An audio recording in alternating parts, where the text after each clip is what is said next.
ಅನಂತ ಕೋಟಿ ಧನ್ಯವಾದಗಳು ಆ ಭಗವಂತನಿಗೆ. ನಮ್ಮ ಸಾಷ್ಟಾಂಗ ನಮಸ್ಕಾರಗಳು.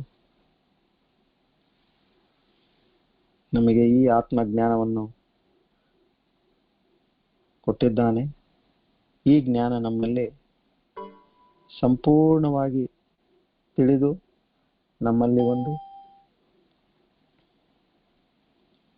ಆರ್ಜನೆ ಆಗ್ಬೇಕಂತ ನಾವು ದೇವರಲ್ಲಿ ಪ್ರಾರ್ಥನೆ ಮಾಡ್ತೇವೆ. ಗುರು ಪರಂಪರಕ್ಕೆ ನಮ್ಮ ಸಾಷ್ಟಾಂಗ ನಮಸ್ಕಾರಗಳು.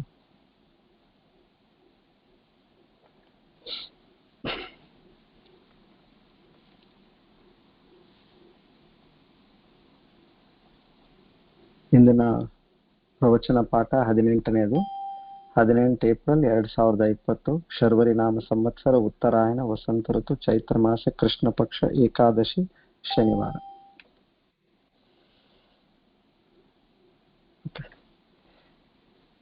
ಈಗ ಪಾಠ ಶುರು ಮಾಡೋಣ.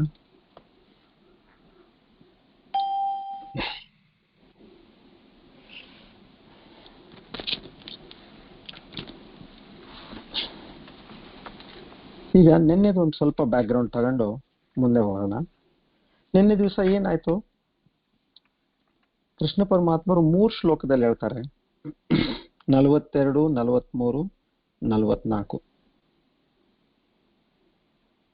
ಯಾಮಿಮಾಂ ಪುಷ್ಪಿತಂ ವಾಚಂ ಅಂತಾರೆ. ಯಾಮಿಮಾಂ ಪುಷ್ಪಿತಾಂ ವಾಚಂ ಅಂದ್ರೆ ಅವರು ಏನು ಫ್ಲವರಿ ವರ್ಡ್ಸ್ ಅಂತೀವಲ್ಲ, ಅಂದ್ರೆ ಕೇಳಲಿಕ್ಕೆ ಬಹಳ ಇಂಪಾದ ಶಬ್ದಗಳಿಂದ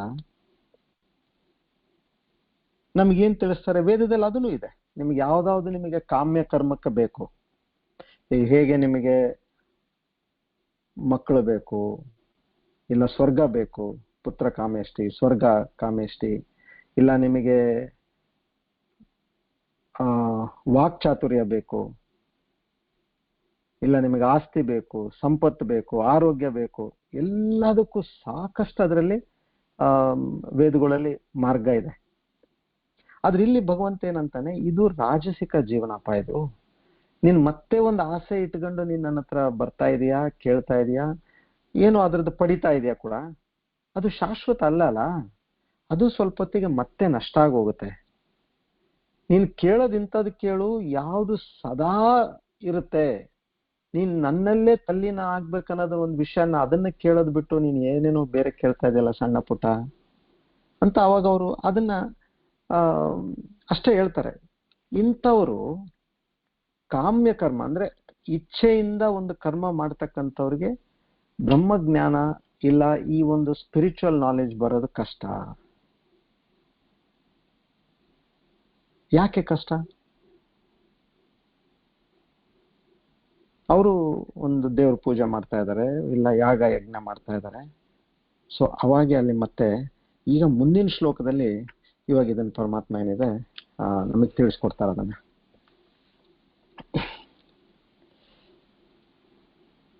ಇದನ್ನ ಇವಾಗ ಎಲ್ಲರೂ ಒಟ್ಟಿಗೆ ಓದೋಣ. ತ್ರೈಗುಣ್ಯ ವಿಷಯ ವೇದಾಃ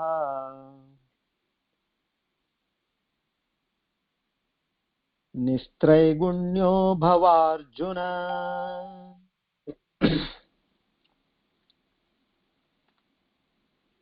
ನಿರ್ದ್ವಂದ್ವೋ ನಿತ್ಯಸತ್ವಸ್ಥಃ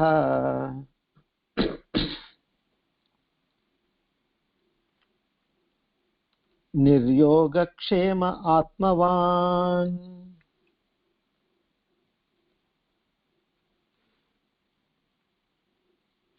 ಓಕೆ. ತ್ರೈಗುಣ್ಯ ವಿಷಯ ವೇದ ನಿಸ್ತ್ರೈಗುಣ್ಯೋ ಭವಾರ್ಜುನ ನಿರ್ದ್ವಂದ್ವೋ ನಿತ್ಯ ಸತ್ವಸ್ಥಃ ನಿರ್ಯೋಗಕ್ಷೇಮ ಆತ್ಮವಾನ್. ಈ ಒಂದು ಶ್ಲೋಕದಲ್ಲಿ ಸಾಕಷ್ಟು ಭಗವಂತ ಇಲ್ಲಿ ವಿಚಾರ ಕೊಡ್ತಾ ಇದ್ದಾನೆ ನಮ್ಗೆ. ಮೊದಲನೇದು ತ್ರೈಗುಣ್ಯ ವಿಷಯ. ತ್ರೈಗುಣ್ಯ ವಿಷಯದಲ್ಲಿ ನೀನು ನಿಸ್ತ್ರೈಗುಣ್ಯ ಆಗು ಅಂತೇಳಿ. ಅಂದ್ರೆ 3 ಗುಣಗಳು. ತ್ರೈಗುಣ್ಯ ಅಂದ್ರೆ ಏನು 3 ಗುಣಗಳಿದಾವೆ ಒಂದು ಮನುಷ್ಯನ ಒಂದು ಸ್ವಭಾವ, ಸತ್ವ, ರಜಸ್ ಮತ್ತು ತಮಸ್. ಈ 3 ನಮ್ಮ ಸ್ವಭಾವ ಅಲ್ಲ, ಇದು ನಮಗೆ ಗೊತ್ತಿದೆ. ಸೊ ಇಲ್ಲಿ ಅವ್ರು ಏನ್ ಹೇಳ್ತಾರೆ, ಈ 3 ಗುಣಗಳು ಏನಿದೆಯಲ್ಲಪ್ಪ, ಇದರ ಪರೆ ಆಗು ನೀನು, ಇದ್ರಲ್ಲಿ ಇರ್ಬೇಡ ನೀನು, ಇದರಿಂದ ಹೊರಗೆ ಹೋಗು. ಅಂದ್ರೆ ನಿನ್ನಲ್ಲಿ ತಮಸ್ಸು ಬೇಡ, ರಜಸ್ಸು ಬೇಡ, ಸತ್ವನೂ ಬೇಡ ಅಂತ ಹೇಳ್ತಾನೆ. ಈ ಶ್ಲೋಕ ಶುರುವಾಗದೆ ಹಂಗೆ. ಇವಾಗ ಯಾರಾದ್ರೂ ಒಳ್ಳೆ ಡಾಕ್ಟರ್ ಇರ್ತಾರೆ, ಒಳ್ಳೆ ಔಷಧ ಕೊಟ್ರನ್ರಿ, ಆ ಔಷಧ ಎಲ್ಲಾದ್ರೂ ಸಿಗ್ಬೇಕಲ್ಲ, ಅದು ಸಿಗುತ್ತೆ ಅಂತ ನಾವೇನೈತೆ ಅವ್ರು ಡಾಕ್ಟರ್ ಕೊಟ್ಟಿರ್ತಾರೆ, ನಾವು ಪ್ರಿಸ್ಕ್ರಿಪ್ಷನ್ ತಗೊಂಡು ಹೋಗ್ತೀವಿ, ಅಲ್ಲಿ ಹಾಸ್ಪಿಟಲ್ ಕೌಂಟರ್ನಾಗ ನೋಡ್ತೀವಿ, ಅಲ್ಲಿಲ್ಲ. ಸರಿ ಅಂತೇಳಿ ಬೇರೆ ಕಡೆ ಊರಲ್ಲಿ ಟ್ರೈ ಮಾಡ್ತೀವಿ, ಅಲ್ಲಿಲ್ಲ. ಮತ್ತೆ ಇನ್ನೊಂದ್ ಕಡೆ ಕೇಳ್ತೀವಿ, ಅಲ್ಲಿನೂ ಇಲ್ಲ. ಮತ್ತೇನಪ್ಪ ಇನ್ನ ದೊಡ್ಡ ಊರಲ್ಲಿ ಯಾವ್ದನ್ನ ಐತೇನೋ ಅಂತ ಎಲ್ಲಾ ಊರಲ್ಲೂ ಕೇಳ್ತೀವಿ, ಅಲ್ಲೂ ಇಲ್ಲ. ಸರಿ ಏನಾನ ಬೇರೆ ದೇಶದಾಗ ಏನೇನ ಐತೇನಂತ ಕೇಳಿದ್ರು, ಅಲ್ಲೂ ಇಲ್ಲ. ಅಂದ್ರೆ ಯಾವ್ದು ಔಷಧನೇ ಇಲ್ಲೋ ಅಂತ ಪ್ರಿಸ್ಕ್ರಿಪ್ಷನ್ ಕೊಟ್ರೆ ನೀವೇನ್ ಮಾಡ್ತೀರಿ? ಕೆಲ್ಸಕ್ಕೆ ಬರಂಗಿಲ್ಲಲ್ಲ ಅದು. ಮತ್ತೆ ಡಾಕ್ಟರ್ ಹತ್ರ ಹೋಗ್ತೀರಿ, ನೋಡ್ರಿ ಇದು ಸಿಗ್ತಾ ಇಲ್ಲ ಇದು ಅಂತೀರಿ. ಸೊ ಏನಪ್ಪ ಪರಮಾತ್ಮ, ನೀನ್ ನನಗೆ 3 ಈ ಗುಣಗಳಿಂದ ನೀನ್ ಪರೆ ಆಗು ಅಂತಂದ್ರೆ ಏನು? ಸತ್ವನೂ ಬೇಡ, ರಜಸ್ ಬೇಡ, ತಮಸ್ ಬೇಡ ಅಂತಂದ್ರೆ ಮತ್ತೆ ನಾನು ಹೇಗೆ ಮಾಡೋದು? ಅವಾಗ ಹೇಳ್ತಾನೆ, ತಡೆಯೋ ಅರ್ಜುನ, ನೀನು ಸಂಪೂರ್ಣ ಆತ್ಮದಲ್ಲಿ ತಲ್ಲೀನನಾಗಿದ್ದಾಗ ಈ 3 ಗುಣಗಳು ಇರೋದಿಲ್ಲ. ಆದ್ರೆ ನೀನು ವ್ಯವಹಾರ ಮಾಡ್ತಿರ್ಬೇಕಾದ್ರೆ ನಿತ್ಯ ಸತ್ವಸ್ಥಃ, ಆಗ ನೀನು ಸತ್ವ ಗುಣದಲ್ಲಿ ಜಾಸ್ತಿ ಇರು. ನೀನು ವ್ಯವಹಾರ ಮಾಡ್ಬೇಕಾದ್ರೆ, ಇವಾಗ ನಾವೆಲ್ಲರೂ ಓಂ ಅಂತೀವಲ್ಲ, ಓಂ ಸಾಮಾನ್ಯವಾಗಿ 3 ಸರ್ತಿ ಹೇಳ್ತಾರೆ, ನಿಮಗೆ ಹೆಚ್ಚಾಗಿ ಅದರದ್ದು ಗೊತ್ತಿದೆ ನಿಮಗೆ. ಈ ಓಂ ಅಲ್ಲಿ ಬಿಡಿಸಿದ್ರೆ ಓಂ ಏನಿದೆ, ಅ, ಉ ಮತ್ತೆ ಮ, ಈ 3 ಅಕ್ಷರಗಳಿಂದ ಓಂ ಆಗಿದೆ ಅಲ್ವಾ? ಸೊ ಪ್ರತಿ ಸರ್ತಿ ನಾವು ಓಂ ಹೇಳ್ಬೇಕಾದ್ರೆ ನಮ್ಮ ಮನಸ್ಸಿನಲ್ಲಿ ಏನ್ ಬರ್ಬೇಕು? ನಾನು ಸ್ಥೂಲ ದೇಹ ಅಲ್ಲ, ಸೂಕ್ಷ್ಮ ದೇಹ ಅಲ್ಲ, ಕಾರಣ ಶರೀರವೂ ಅಲ್ಲ. ಫಸ್ಟ್ ಓಂಗೆ ಸ್ಥೂಲ ಸೂಕ್ಷ್ಮ ಕಾರಣ ಶರೀರವು ನಾನಲ್ಲ. ಎರಡನೇದಕ್ಕೆ ಏನ್ ಬರ್ಬೇಕು? ನಾನು ಜಾಗೃತ ಸ್ವಪ್ನ ಸುಷುಪ್ತಿ ಅವಸ್ಥೆ ಕೂಡ ನಂದಲ್ಲ. ಜಾಗೃತ ಸ್ವಪ್ನ ಸುಷುಪ್ತಿ ಈ 3 ಅವಸ್ಥೆಯಲ್ಲೂ ಕೂಡ ನನ್ನ ನಿಜವಾದ ಸ್ವರೂಪ ಅಲ್ಲ. ಮೂರನೇದಾಗಿ ನಾನು ಸತ್ವ ರಜಸ್ ಮತ್ತು ತಮಸ್ ಈ ಗುಣಗಳಿಂದ ಕೂಡ ಪರೆ ಆಗಿದ್ದೇನೆ ಅಂತ ಹೇಳಿ ಮಧ್ಯದಲ್ಲಿ ಏನ್ ಗ್ಯಾಪ್ ಬರುತ್ತೆ ನೋಡಿ, ಓಂಗೆ 2 ಓಂ ನಡುವೆ ಏನ್ ಗ್ಯಾಪ್ ಬರುತ್ತಲ್ಲ, ಅದು ತುರಿಯ ಅಂತಾರೆ. ತುರಿಯ ಅಂದ್ರೆ 4ನೇದು. ಈ 3 ಆದ ನಂತರ ಒಂದು 4ನೇದು ಬರುತ್ತೆ. ಏನು? ಆ ಒಂದು ಶಾಂತ ಸೈಲೆನ್ಸ್ ಏನ್ ಬರುತ್ತೆ 2 ಓಂ ನಡುವಕ್ಕೆ, ಅದು ಆ ಪರಮಾತ್ಮನ ಸ್ವರೂಪ, ಅದು ನಾನು ಅಂತ ನಾವು ಇದನ್ನ ಈ ತರ ಹೇಳ್ಬೇಕು ನಾವು. ಸೊ ಯಾರು ಈ ಆತ್ಮವಿದ್ಯೆಯಲ್ಲಿ ಅಭಿರುಚಿ ಇಟ್ಟುಕೊಂಡು ಮುಂದೆ ಧ್ಯಾನ ಆಯ್ತು, ಬೇರೆ ಬೇರೆ ಪ್ರಯೋಗಗಳು ಇಟ್ಕೊಂಡು ಮುಂದೆ ಹೋಗ್ಬೇಕಂತಿದಾರೋ ಅವರು ಈ ಓಂ ಪ್ರಯೋಗ ಕೂಡ ಮಾಡ್ಬೋದು. ಓಂ ಅಂತ ಹೇಳಿ ಮಧ್ಯದ ಗ್ಯಾಪ್ ಅಲ್ಲಿ ಆ ಟೈಮಲ್ಲಿ ಸಂಪೂರ್ಣ ನಿಮ್ಮ ಮನಸ್ಸನ್ನು ನೀವು ಕೆಳಗೆ ಹಾಕ್ಬಿಡ್ಬೇಕು. ಅದಿಲ್ಲ ಮನಸ್ಸು ತುರಿಯ, ಅದು ನಾನು. ಮತ್ತೆ ಇನ್ನೊಂದ್ ಸರ್ತಿ ಓಂ ಹೇಳಿ ಆ 4ನೇ ಏನು ಶಬ್ದ ಏನಿದೆ, ಯಾವುದು ಶಬ್ದ ಇಲ್ಲವಾಗಿ ನಿಶಬ್ದವಾದ ಸ್ಥಿತಿ, ಅದು ಪರಮಾತ್ಮನ ನಿಜ ಸ್ವರೂಪ, ಚೈತನ್ಯ ಸ್ವರೂಪ. ಸೊ ಹಾಗೆ ಇಲ್ಲಿ ಇವ್ರು ಏನಂತಾರೆ, ನೀನು ತ್ರೈಗುಣ್ಯನ ಆಗ್ಬೇಡಪ್ಪ ನೀನು. ಆಮೇಲೆ ಹೇಳ್ತಾರೆ ನಿಸ್ತ್ರೈಗುಣ್ಯ ಅಂದ್ರೆ ನಿತ್ಯ ಸತ್ವಸ್ಥ ಇರು. ನೀನು ವ್ಯವಹಾರ ಮಾಡ್ಬೇಕಾದ್ರೆ ಸತ್ವದಿಂದ ಇರು ಅಂತ ಹೇಳಿ ಮತ್ತೆ ಮುಂದೆ ಏನ್ ಮಾಡ್ತಾರೆ, ನಿರ್ಯೋಗಕ್ಷೇಮ ಅಂತ ಹೇಳ್ತಾರೆ. ಇದನ್ನು ನಾನು ಎಕ್ಸ್ಪ್ಲೇನ್ ಮಾಡ್ತೇನೆ. ನಿರ್ಯೋಗಕ್ಷೇಮ ಅಂದ್ರೆ ಯೋಗಕ್ಷೇಮ ಕೂಡ ನೀನು ನಿನ್ನ ಜೀವನದಲ್ಲಿ ಧ್ಯೇಯ ಇಟ್ಕೋಬೇಡ. ಕೊನೆಗೆ ಆತ್ಮವಾನ್ ಅಂತಾರೆ. ಏನು? ನನ್ನ ನಿಜ ಸ್ವರೂಪದಲ್ಲಿ ಎಷ್ಟು ಸಾಧ್ಯ ಆಗುತ್ತೋ ಅಷ್ಟು ನೀನು ತಲ್ಲೀನನಾಗಿರು ಅಂತ ಈ ತರ 5 ಪಾಯಿಂಟ್ ಇಲ್ಲಿ ಹೇಳ್ತಾರೆ. ಎರಡನೇದು ನಿರ್ದ್ವಂದ್ವ ಅಂತ ಹೇಳ್ತಾರೆ. ಮತ್ತೆ ನಿಸ್ತ್ರೈಗುಣ್ಯೋ ವಿಷಯ ವೇದ ತ್ರೈಗುಣ್ಯ ವಿಷಯ ವೇದ ನಿಸ್ತ್ರೈಗುಣ್ಯೋ ಭವಾರ್ಜುನ ನಿರ್ದ್ವಂದ್ವೋ ಇದೊಂದು ಬಂತು. ನಿರ್ದ್ವಂದ್ವ ಅಂದ್ರೆ ಇಲ್ಲಿ ಈ ಆಪೋಸಿಟ್ಸ್ ಏನಿದಾವೆ, ಸುಖ ದುಃಖ, ಲಾಭ ನಷ್ಟ, ಮಾನ ಅಪಮಾನ, ಇದೆಲ್ಲ ಏನಿದೆ ಇದರಿಂದ ಕೂಡ ನೀನ್ ಪರೆ ಆಗು. ಸೊ ಇದನ್ನ ನಾನು ಇವಾಗ ಎಕ್ಸ್ಪ್ಲೇನ್ ಮಾಡ್ತೀನಿ. ಮೊದಲನೇದು, ಇವಾಗ ನಿಮಗೆ ಸತ್ವ ರಜಸ್ ತಮಸ್ ಅನ್ನೋದು ವಿಚಾರ ಮೊದಲು ತಿಳ್ಕೊಳ್ಳೋಣ. ಸತ್ವ ಅಂದ್ರೆ ಯಾರಲ್ಲಿ ದಯ, ಅನುಕಂಪ, ಕ್ಷಮಾಭಾವನೆ, ಪ್ರೀತಿ, ಪ್ರೇಮ, ಈ ಗುಣಗಳೆಲ್ಲ ಏನಿದೆ, ಶಾಂತತೆ, ಇವೆಲ್ಲ ಏನಿದೆ ಇದು ಸತ್ವ ಗುಣಗಳಿರಲ್ಲ. ಆಮೇಲೆ ರಜಸ್ ಎರಡನೇದು, ಯಾರಲ್ಲಿ ನಾನು ಅದು ಮಾಡಬೇಕು, ಇದು ಮಾಡಬೇಕು, ಅದು ಗಳಿಸ್ಬೇಕು, ಇದು ಗಳಿಸ್ಬೇಕು, ಇಷ್ಟು ಶೇಖರಣೆ ಮಾಡಬೇಕು, ಅದು ಸೊ ಬಹಳಷ್ಟು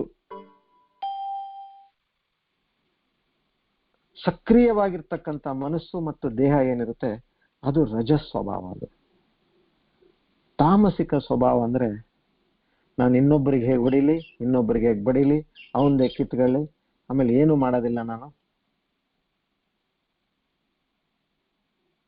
ರಿವರ್ಸ್ ಆಫ್ ಸತ್ವ ಅಂದ್ರೆ ಆ ಒಂದು ಗುಣಗಳು. ಸೊ ಇಲ್ಲಿ ಕೃಷ್ಣ ಪರಮಾತ್ಮ ಹೇಳೋದೇನಂದ್ರೆ ಇದಿಷ್ಟು ನಮಗ್ ಗೊತ್ತು. ಅವ್ರೇನಂತಾರೆ, ಹೇ ಅರ್ಜುನ, ನೀನು ತಮಸ್ ಬುದ್ಧಿ ನಿನ್ನಲ್ಲಿ ಬೆಳೀತು ಅಂದ್ರೆ ನೀನೇನಾಗುತ್ತೆ, ನೀನು ಕೆಳಗಿನ ಲೋಕಕ್ಕೆ ಹೋಗ್ತೀಯ. ಇವಾಗ ಭೂಮಿಯಲ್ಲಿ ಬಂತು, ಮಧ್ಯ ಲೋಕದಲ್ಲಿ ಬಂತು, ಇದ್ರ ಮೇಲೆ 6 ಉಚ್ಚ ಲೋಕಗಳಿವೆ, ಇದ್ರ ಕೆಳಗಡೆ 7 ನೀಚ ಲೋಕಗಳಿದೆ. ಕೊನೆಯದು ತಲಾತಲ ಪಾತಾಳ ಆಯ್ತಲ್ಲ, ಅಲ್ಲಿಗೆ ಹೋಗ್ತೀಯ ನೀನು. ನಿನಗೆ ಮಾನವ ಜನ್ಮ ಬರೋದಿಲ್ಲ. ನೀನು ಯಾವುದು ಪ್ರಾಣಿನೋ ಪಕ್ಷಿನೋ ಕ್ರಿಮಿ ಕೀಟ ಏನಾಗ್ತೀಯೋ ನಿನ್ಗೆ ಗೊತ್ತಿಲ್ಲ. ಆ ತಮಸ್ಸಿನ ಭಾವ ಮಾತ್ರ ನೀನು ಯಾವತ್ತೂ ಇಟ್ಕೋಬೇಡಪ್ಪ. ಅದು ಇಲ್ಲಿ ಬಹಳ ಚೆನ್ನಾಗಿರುತ್ತೆ. ನಿನ್ನ ಇಂದ್ರಿಯಗಳಿಗೆ ಅದರಿಂದ ಸಂತೋಷ ಸಿಗ್ತಿರ್ಬೋದು, ಆ ಒಂದು ಸ್ಥಿತಿಗೆ ನೀನು ಯಾವತ್ತೂ ಹೋಗ್ಬೇಡ. ರಜಸ್ಸಲ್ಲಿದ್ರೆ ಏನಾಗುತ್ತೆ ನಿನಗೆ, ಭೂ ಭುವಃ ಸ್ವಹ, ಈ 3 ಅಂದ್ರೆ ಇವಾಗ ನಮ್ದು ಭೂಲೋಕ ಮತ್ತು ಅದ್ರ ಮೇಲಿಂದು ಮತ್ತು ಅದ್ರ ಮೇಲಿಂದು ಈ ಒಂದು 3 ಲೋಕದಲ್ಲೇ ಇರ್ತೀಯ. ಮತ್ತೆ ನಿನಗೆ ಸತತ ಏನಿದೆ ಜೀವನ ಚಕ್ರ ಇದ್ದೇ ಇರುತ್ತೆ ಅಷ್ಟೇ. ಅದರಲ್ಲಿ ನೀನು ಪುಣ್ಯ ಕೆಲಸ ಮಾಡಿದ್ರೆ ನೀನು ಈ 3 ಲೋಕದಲ್ಲಿ ಇರ್ತೀಯ, ಇಲ್ಲಾಂದ್ರೆ ನೀನು ಮತ್ತೆ ಕೆಳಗೆ ಹೋಗ್ತೀಯ. ಆದ್ರೆ ನೀನು ಸತ್ವಗುಣಿಯಾಗಿದ್ರೆ ನೀನು ಮಹರ್ ನಿಂತ ಹಿಡಿದು ಬ್ರಹ್ಮಲೋಕದವರೆಗೂ ಹೋಗ್ಲಿಕ್ಕೆ ನಿನಗೆ ಅವಕಾಶ ಉಂಟು.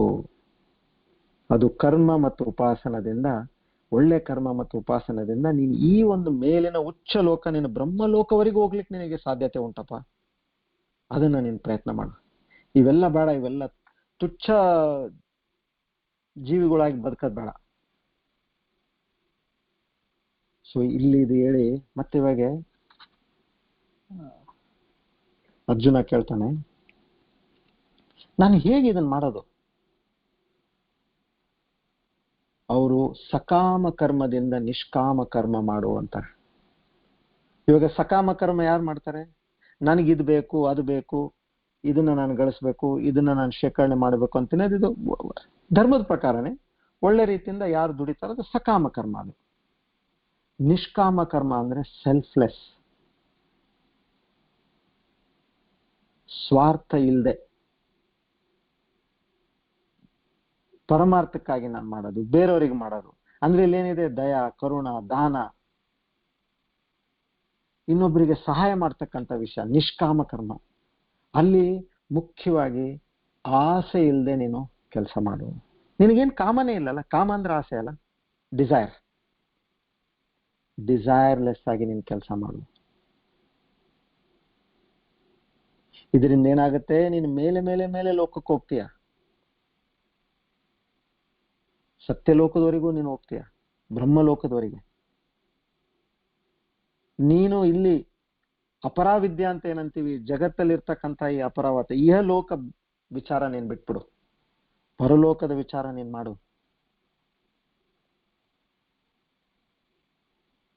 ಸೊ ಅದರಲ್ಲಿ ನೀನು ವಿಶುದ್ಧ ಸತ್ವ, ನೀನು ಶುದ್ಧ ಸತ್ವವನ್ನು ಬೆಳೆಸು. ನೀನು ಅವಾಗ ಅರ್ಜುನ ಕೇಳ್ತಾನೆ, ಪರಮಾತ್ಮ ನೀನೇ ಹೇಳಪ್ಪ ಅದು ಹೇಗ್ ಮಾಡ್ಬೇಕು. ಸರಿ ನಾನು ಹೇಳ್ತೀನಿ ಅಂತ ಹೇಳಿ ಅವಾಗ ಮತ್ತೆ ಪರಮಾತ್ಮ ಶುರು ಮಾಡ್ತಾನೆ. ಇಲ್ಲಿ ನೋಡಿ ಪ್ರತಿಯೊಂದು ಸ್ಟೇಜಲ್ಲಿ ಏನಿದೆ ಅಂದ್ರೆ ಅದು ಹೇಳ್ತಾ ಇರೋದು ಅರ್ಜುನಂಗೆ, ಆದ್ರೆ ನಮಗಿದೆಲ್ಲ ಪಾಠ ಬೇಕಾಗಿರೋದು. ಅವ್ರಂತಾರೆ ಮೊದಲನೇದಾಗಿ ನಿಷ್ಕಾಮೋ ಭಾವ, ಅಂದ್ರೆ ನೀನು ನಿರ್ದ್ವಂದ್ವನಾಗಪ್ಪ ಅಂತಾರೆ. ನಿರ್ದ್ವಂದ್ವ ಅಂದ್ರೆ ಎರಡೇನಿರುತ್ತಲ್ಲ, free from pair of opposites.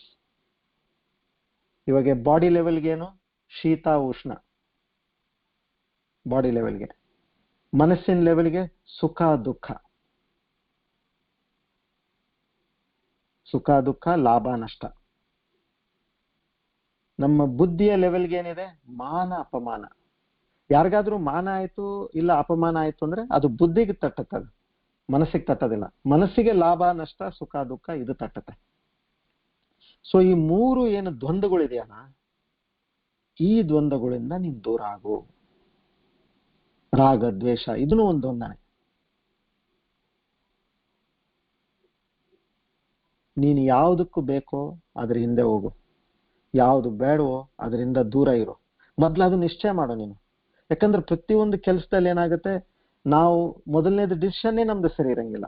So ಹಾಗಾಗಿ ಟ್ರ್ಯಾಕ್ ಆಯ್ತು, ನಮ್ದು ರೂಟ್ ಆಯ್ತು, ನಮ್ದು ಜರ್ನಿ ಆಯ್ತು, ಎಲ್ಲ ತೊಂದರೆಯಲ್ಲೇ ಇರ್ತೀವಿ ನಾವು. ಮತ್ತೆ ಇದನ್ನ ನಾನು ಹೇಗೆ ಅಚೀವ್ ಮಾಡ್ಲಪ್ಪ, ನೀನ್ ಏನು ಇಲ್ಲೇನ್ ನೋಡಿ ಭಗವಂತ ಹೇಳ್ತಾನೆ, ಮತ್ತೆ ಇದು ಹೇಳ್ತಾನೆ, ಮುಂದೆ ಹೇಳಿ ನನಗೇನು, ಹೇಗೆ ನಾನು ಅಚೀವ್ ಮಾಡ್ಲಿ ಇದನ್ನ, ನನಗೆ ಗೊತ್ತಿಲ್ಲ ನನಗೆ ಹೇಗೆ ಮಾಡೋದನ್ನೋದು. ಸೊ ಹೇಳ್ತಾನೆ ಇದನ್ನ ನಾನು ನಿರ್ದ್ವಂದ್ವ ಹೇಗಾಗ್ಲಪ್ಪ ಪರಮಾತ್ಮ, ನಿತ್ಯ ಸತ್ವಸ್ಥೋ ಭವ.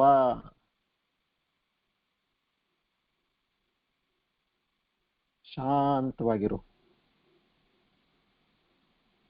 ಶಾಂತತೆ ಅದು ನಿನ್ನ ಒಂದು ಖಜಾನೆ. ಅದು ನಿನ್ನ ಜೀವನದಲ್ಲಿ ಸತ್ವ ಎಷ್ಟು ಸಾಧ್ಯವಿದೆಯೋ ಅಷ್ಟು ತುಂಬು. ನೀನು ಜಿಜ್ಞಾಸನಾಗು. ಭಗವಂತನ ಕಡೆ ಒಂದು ಪ್ರಬಲವಾದ ಒಂದು ಇಚ್ಛೆ ನಿನ್ನಲ್ಲಿ ಬರಲಿ. ದಯಾ ಅನ್ನೋದು ನಿನ್ನಲ್ಲಿ ತುಂಬಿ ತುಳುಕಲಿ.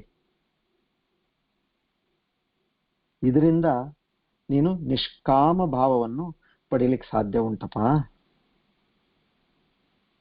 ಆಮೇಲೆ ಮುಂದೆ ಹೇಳ್ತಾರೆ, ಈ ಸತ್ವ ನಾನು ಜಾಸ್ತಿ ಮಾಡ್ಬೇಕಂದ್ರೆ, ಇದನ್ನ ನಾನು ನನ್ನಲ್ಲಿ ಬೆಳೆಸ್ಬೇಕಂತಂದ್ರೆ ಪರಮಾತ್ಮ ನಾನು ಹೇಗ್ ಮಾಡ್ಬೋದಪ್ಪ ಇದನ್ನ.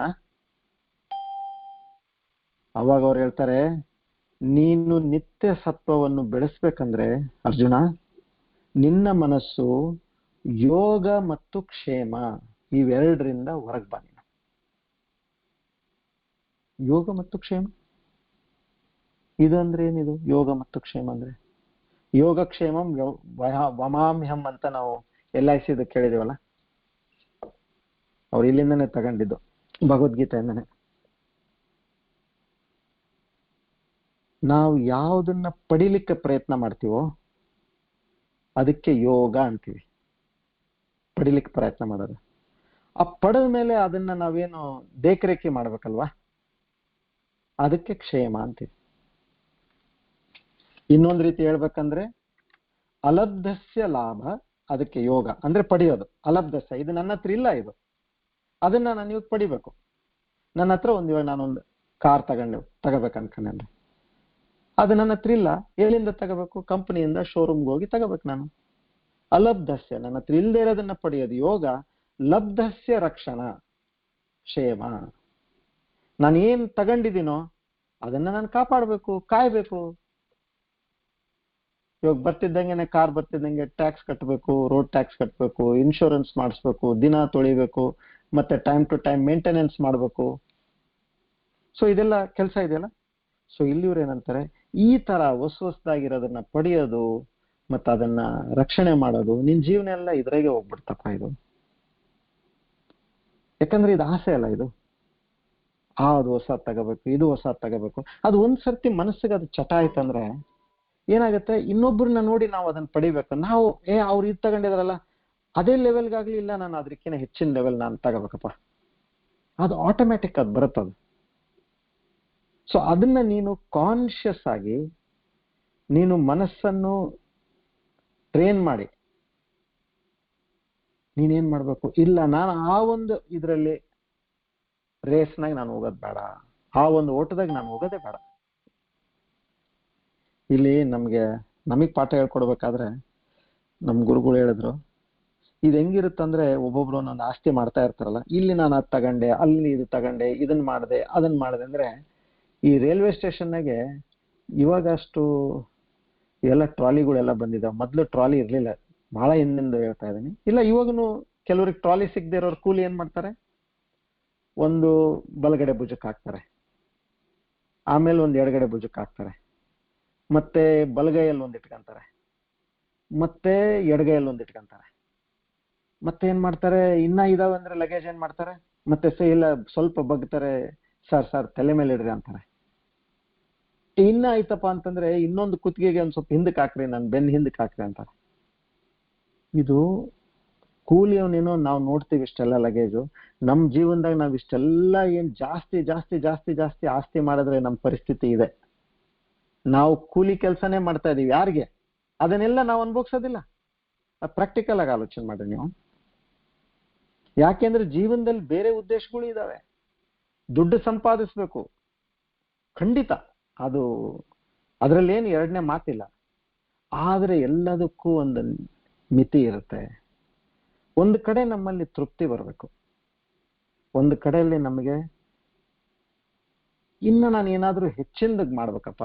ದುಡ್ಡು ಎಷ್ಟು ಬೇಕು? ಇವಾಗ ನಿಮಗೆ ಡಾಕ್ಟರ್ ಹೇಳ್ತಾರೆ, ನೋಡ್ರಿ ನಿಮ್ ಶುಗರ್ ಲೆವೆಲ್ ಜಾಸ್ತಿ ಆಗಿದೆ, ನಿಮ್ದು ಕೊಲೆಸ್ಟ್ರಾಲ್ ಜಾಸ್ತಿ ಆಗಿದೆ, ನಿಮ್ದು BP ಜಾಸ್ತಿ ಆಗಿದೆ.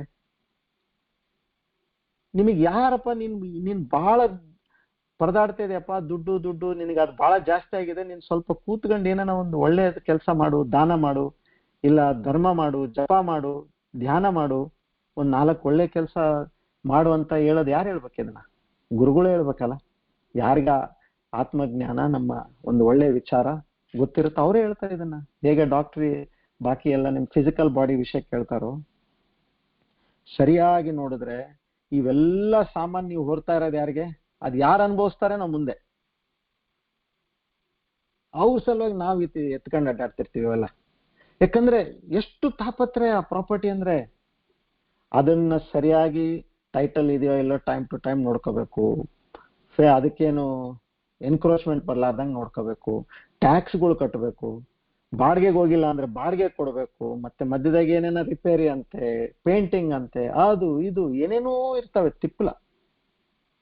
ಸೊ ಎಷ್ಟು ಬೇಕೋ ಅಷ್ಟು ಮಾಡಪ್ಪ, ಚೊಕ್ಕವಾಗಿಟ್ಕ ಜೀವನ. ಸೊ ನಿರ್ಯೋಗ ಕ್ಷೇಮ, ಯೋಗ ಮತ್ತು ಕ್ಷೇಮದಲ್ಲಿ ನೀನೊಂದು ವಿಚಾರ ಮಾಡಿ, ಎಷ್ಟು ಬೇಕು ನಿನಗೆ ಅಷ್ಟು ನೀನು ಸರಿಯಾಗಿ ನಿನ್ನ ಜೀವನವನ್ನು ನೀನು ಚಿತ್ರೀಕರಣ ಮಾಡು.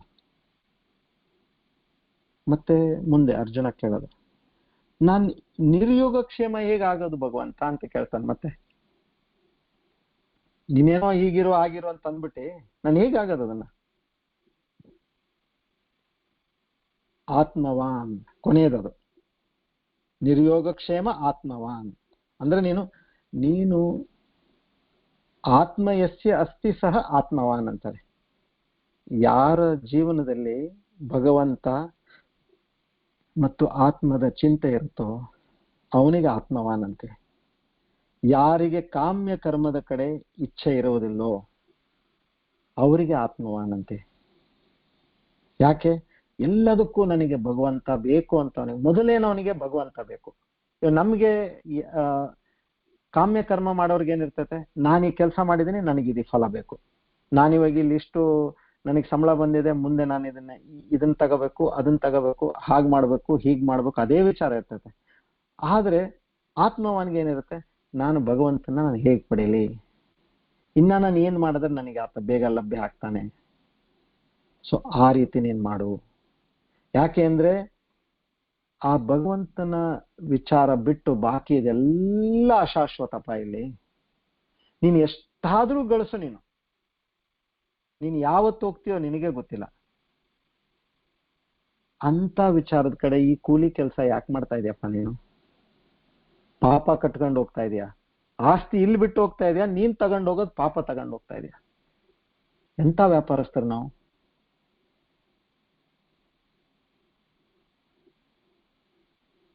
ಸೊ ಈ ರೀತಿ ಅದನ್ನ ಭಗವಂತ ಹೇಳ್ತಾರ ಅವ್ರಿಗೆ. ಈ ತರ ಮಾಡಪ್ಪ ನೀನು. ಮತ್ತೆ ಇವೆಲ್ಲ ಏನಿದೆ ನಿನ್ನಲ್ಲಿ ಈ ವಿಚಾರ ಬರ್ತಾ ಇದೆ, ಒಳ್ಳೇದು. ಅವಾಗೆ ಅರ್ಜುನ ಅಂತಾನೆ, ಹೌದು ನಾನು ಈ ತರ ಎಲ್ಲ ಏನೇ ಕರ್ಮ ಮಾಡಿದ್ರು ಕೂಡ ನೀವ್ ಹೇಳಿದ ಪ್ರಕಾರ ಮಾಡಿದ್ರೆ ನನಗೆ ಸಂತೋಷ ಎಲ್ಲಿಂದ ಬರುತ್ತೆ ಜೀವನದಾಗೆ? ನೀವ್ ಹೇಳೋದೆಲ್ಲ ನೋಡಿದ್ರೆ ನನ್ಗೇನು ಎಲ್ಲೂ ಸಂತೋಷ ಕಾಣಿಸ್ತಾ ಇಲ್ಲಪ್ಪ ಇದ್ರಾಗೆ.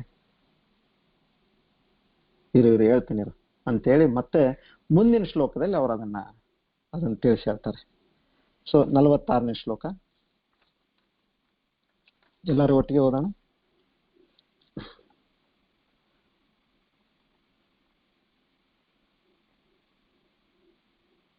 ಯಾವಾನರ್ಥ ಉದಪಾನೆ ಸರ್ವತಃ ಸಂಪ್ಲುತೋದಕೆ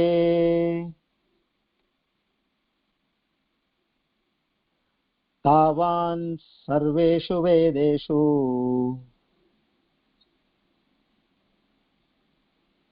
ಬ್ರಾಹ್ಮಣಸ್ಯ ವಿಜಾನತಃ.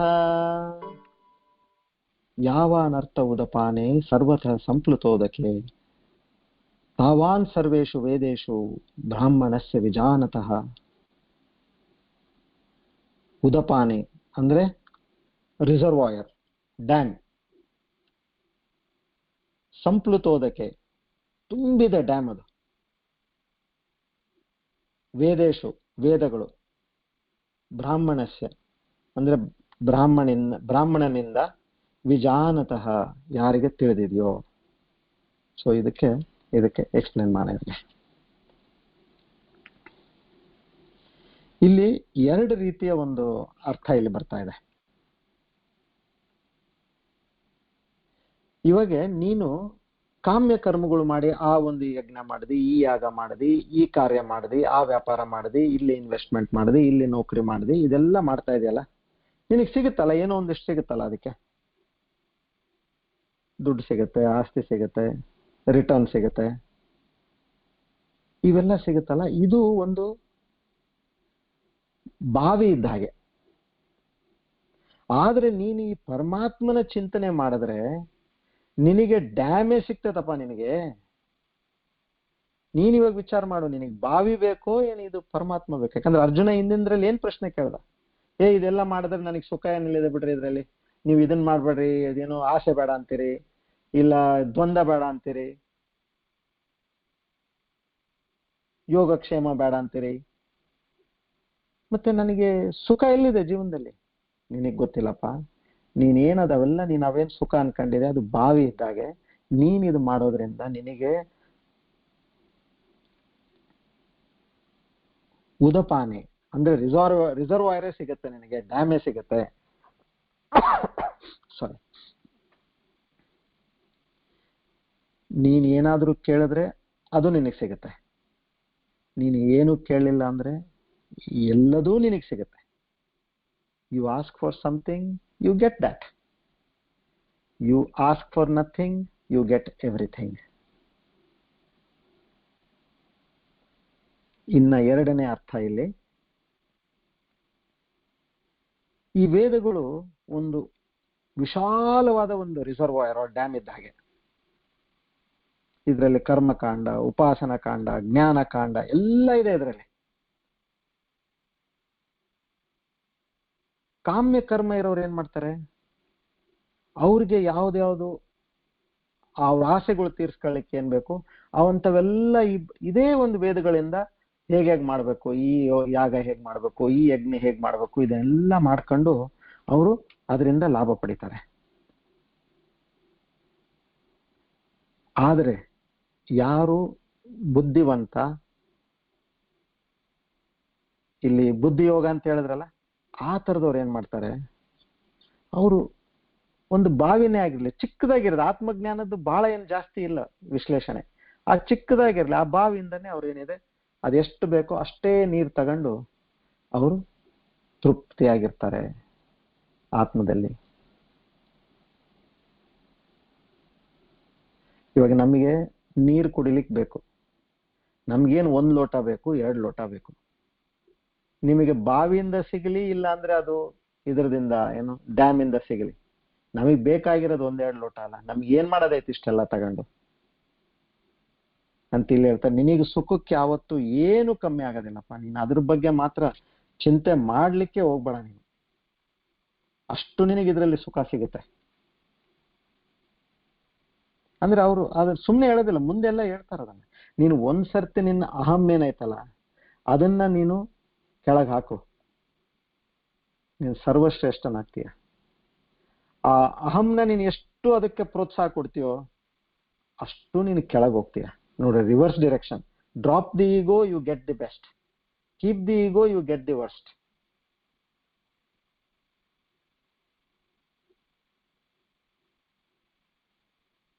ಸೊ ಈ ರೀತಿ 46ನೇ ಶ್ಲೋಕದಲ್ಲಿ ಇವರು ಈ ಒಂದು ವಿಚಾರ ಭಗವಂತ ಹೇಳ್ತಾರೆ.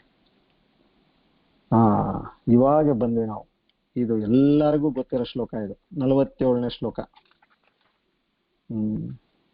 ಇದು ಸ್ವಲ್ಪ ಜೋರಾಗಿ ಹೇಳ್ಬೇಕು ನಾವು ಹಾಗೆ, ಯಾಕಂದ್ರೆ ಎಲ್ಲರಿಗೂ ಚೆನ್ನಾಗಿ ಗೊತ್ತಿದ್ದು. ಕರ್ಮಣ್ಯೇವಾಧಿಕಾರಸ್ತೆ ಮಾ ಫಲೇಷು ಕದಾಚನ ಮಾ ಕರ್ಮ ಫಲ ಹೇತುರ್ಭೂಃ ಮಾತೆ ಸಂಗೋಸ್ತ್ವ ಕರ್ಮಣಿ.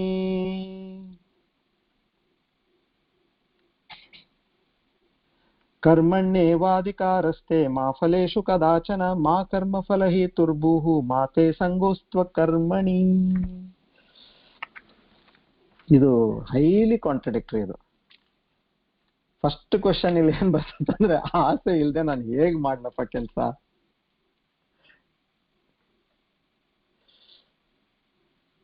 ಇದು ಇದು ನಿಜವಾಗ್ಲೂ ಒಂದು ದೇವ್ರದ್ದು ಕೃಪೆನೇ ಅನ್ಬೇಕಿದು. ಇದನ್ನ ನಾನು ಎಕ್ಸ್ಪ್ಲೇನ್, ನನಗೆ ಇವತ್ತೊಂದು ಕೆಲವೆಲ್ಲ ಬಹಳ ಇಂಪಾರ್ಟೆಂಟ್, ಇವತ್ತೇ ನನಗೆ ಅದು ವಿಚಾರಕ್ಕೆ ಬಂತದು, ಅದನ್ನ ನಿಮ್ ಜೊತೆಗೆ ಶೇರ್ ಮಾಡ್ತೀನಿ. ಇದು ಎಲ್ಲೂ ನಮಗೂ ಯಾರು ಹೇಳಿದ್ದಿಲ್ಲ, ಮತ್ತೆ ಯಾವ ಪುಸ್ತಕದಲ್ಲೂ ನಾನು ನೋಡಿದ್ದಿಲ್ಲ. ಬಟ್ ನಂದೇನೋ ಒಂದು ಸ್ಟಡಿ ಇತ್ತು, ಆ ಸ್ಟಡಿಯಲ್ಲಿ ಇದು ಸಡನ್ಲಿ ಫ್ಲಾಶ್ ಆಯ್ತು ಇವತ್ತು. ಅಂಡ್ ಬಹಳ ಕನ್ವಿನ್ಸ್ ಆಯ್ತು ನನಗೆ ಮನಸ್ಸಿಗೆ ಅದು ಇದು ಹೇಳಲಿಕ್ಕೆ. ಇದು ಎಸ್ಪೆಷಲಿ ಯಂಗ್ಸ್ಟರ್ಸ್ ಇದ್ದಾರೆ ಅದಲ್ಲ, ಯಂಗ್ಸ್ಟರ್ಸ್ ಆಯ್ತು, ಮಿಡ್ಲ್ ಏಜ್ಡ್ ಆಯ್ತು, ಇವ್ರಿಗೆಲ್ಲದಕ್ಕೊಂದು ನಮ್ಗೆ ಇದು ಗೋಲ್, ಟಾರ್ಗೆಟ್, ಮತ್ತೆ ರಿವ್ಯೂ ಪ್ಲಾನ್, ಅಚೀವ್ಮೆಂಟ್, ಇದೆಲ್ಲ ನಮ್ಗೆ it's a part of our meeting plans ಅಂತ ಇರ್ತೈತಲ್ಲ. ಮೊದಲನೇದಾಗಿ ನಿಮ್ಮ ದೇಹ ಮತ್ತು ಮನಸ್ಸನ್ನ ನೀವು ನೋಡ್ರಿ. ನಾವೆಲ್ಲ ಮಾತಾಡೋದ್ವಲ್ಲ, ಏನಪ್ಪ ನಮ್ಮ ದೇಹ ಯಾವ್ಯಾವ ರೀತಿಯಿಂದ ಏನೆಲ್ಲ ಎಷ್ಟೆಲ್ಲ ಪರಮಾತ್ಮ ಏನೇನು ಹಾಕಿ ಮಾಡಿದಾನೆ ಈ ದೇಹನ ಅಂತ ನಮ್ಗೆಲ್ಲ ಗೊತ್ತು. ಅದನ್ನ ನೋಡಿದಾಗ ನಮ್ಗೆ ಏನ್ ತಿಳಿತು? ನಮ್ಗೇನು ಗೊತ್ತಿಲ್ಲ. ಇದು ದೇಹ ನಮಗಷ್ಟೇ ಹುಟ್ಟಿದ ಹೇಗೆ, ಪೋಷಣೆ ಹೇಗಾಯ್ತು, ಯಾವುದೋ ಒಂದು ಸಮಯಕ್ಕೆ ನಮಗೆ ನಾನು ಅಂತ ಒಂದು ಬಂತು. ಅದು 4ನೇ ವಯಸ್ಸಲ್ಲೋ 5ನೇ ವಯಸ್ಸಲ್ಲೋ. ಇವತ್ತು 40 50 60 20 ಆ ನಾನು ಅನ್ನೋದು ಪ್ರಬಲವಾಗಿದೆ. ನನ್ನ ದೇಹ ಎಷ್ಟನ ಬದಲಾಯಿಸಿಗಿರಬಹುದು, ನಾನು ಅನ್ನೋದು ಪ್ರಬಲವಾಗಿದೆ. ಇವಾಗ ಇಲ್ಲಿ ಪರಮಾತ್ಮ ಏನಂತಾನೆ, ನೀನೊಂದು ಕರ್ಮ ಮಾಡಪ್ಪ, ಆಸೆ ಇಡಬೇಡ. ಸೊ ಒಂದ್ ರೀತಿಯಿಂದ ನಾವು ನೋಡಿದ್ರೆ ಏನಾಯ್ತು, ಆತ ದೇಹ ಕೂಡ ಆತಂದೆ, ಮನಸ್ಸು ಕೂಡ ಆತಂದೆ, ಇದ್ರ ಚಲಾವಣೆ ಮಾಡ್ತಕ್ಕಂಥದ್ನು ಆತನೇ. ನಮಗೆ ಈ ಭೂಲೋಕದಲ್ಲಿ ನಮ್ಗೆ ಏನಿದೆ, ಆಕ್ಸಿಜನ್ ಇದೆಯಲ್ಲ, ಬೇರೆ ಕಡೆ ಎಲ್ಲೂ ಆಕ್ಸಿಜನ್ ಇಲ್ಲ. ನೀವು ಸಿಲಿಂಡರ್ ತಗೊಂಡೇ ಹೋಗ್ಬೇಕು. ಇಲ್ಲಿ ನಿಮಗೆ ಆಕ್ಸಿಜನ್ ಕೊಟ್ಟಿದ್ದಾನೆ ಉಸಿರಾಡ್ಲಿಕ್ಕೆ.